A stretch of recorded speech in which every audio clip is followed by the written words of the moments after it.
ये एक अहमदाबाद का केस है जहाँ पे जो कपल रहता है इन्होंने 1 तारीख को कुछ डोसा बनाया होता है अपने घर में। हस्बैंड डोसे का जो है वो बैटर खरीद के लाता है पास वाली दुकान से।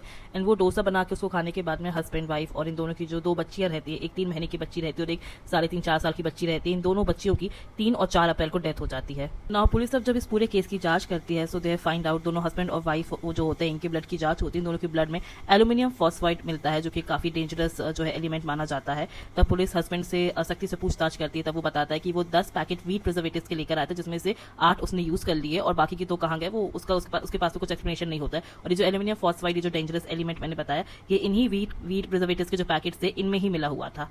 एक और बात सोचने वाली ये है इस केस में कि जो 3 महीने की बच्ची है वो कायदे से भी ब्रेस्ट फीडिंग पे होनी चाहिए, या डॉक्टर्स के द्वारा जो भी दिया जाता है उसको खाने को या पीने का जो सामान वो उसको खिलाना चाहिए। तो वो 3 महीने की बच्ची डोसा कैसे खा सकती है? जब पुलिस इस कपल के घर की तलाशी करती है तब पुलिस को एक डायरी मिलती है, जो डायरी उन दोनों बच्चियों की मदर की लिखी हुई थी। यानी कि ये जो औरत है इसने खुद उस डायरी में लिखा था that she eagerly wanted a son, और अगर उसको बेटा होगा तो वो आगे XYZ मंदिरों में जाएगी, प्रसाद चढ़ाएगी।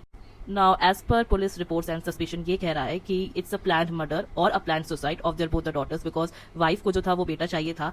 तो इस कारण से इन दोनों ने बेटी की चाहत में अपनी दोनों बच्चियों को जो है इस तरीके से इस दुनिया से ही उनका अस्तित्व पूरे तरीके से मिटा दिया। मतलब ये खुद उन दोनों बच्चियों के सगे माँ बाप है। बेटी की चाहत में ये स्टेप इन दोनों हस्बैंड वाइफ, इन दोनों कपल ने मिलकर लिया। हम सभी आज 2026 में जी रहे हैं, पर आज के टाइम पे भी हमारे बीच में ऐसी मानसिकता रखने वाले लोग हैं जो आज के समय में भी बेटा और बेटी के बीच में फर्क करते हैं।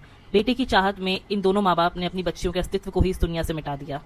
It was a very very shameful act. I am feeling sorry कि उन दोनों बच्चियों को ऐसे माँ बाप मिले, ऐसी माँ की कोख से जन्म लेना पड़ा जिस माँ ने उन दोनों बच्चियों को बेटे की चाहत में मिटा दिया। बेटा हो या बेटी, आज के समय में दोनों एक है, दोनों भगवान का रूप है। दोनों के बीच में फर्क करना और इतना ज्यादा फर्क करना कि बेटे की चाहत में आपने अपनी कोख से जन्मी हुई 2 बेटियों को खत्म कर दिया, इससे बड़ा पाप और कुछ नहीं हो सकता। भगवान ऐसे माँ बाप किसी भी बच्चे को ना दे, ना बेटे को दे, ना किसी बेटी को दे, आने वाली पीढ़ी में भी।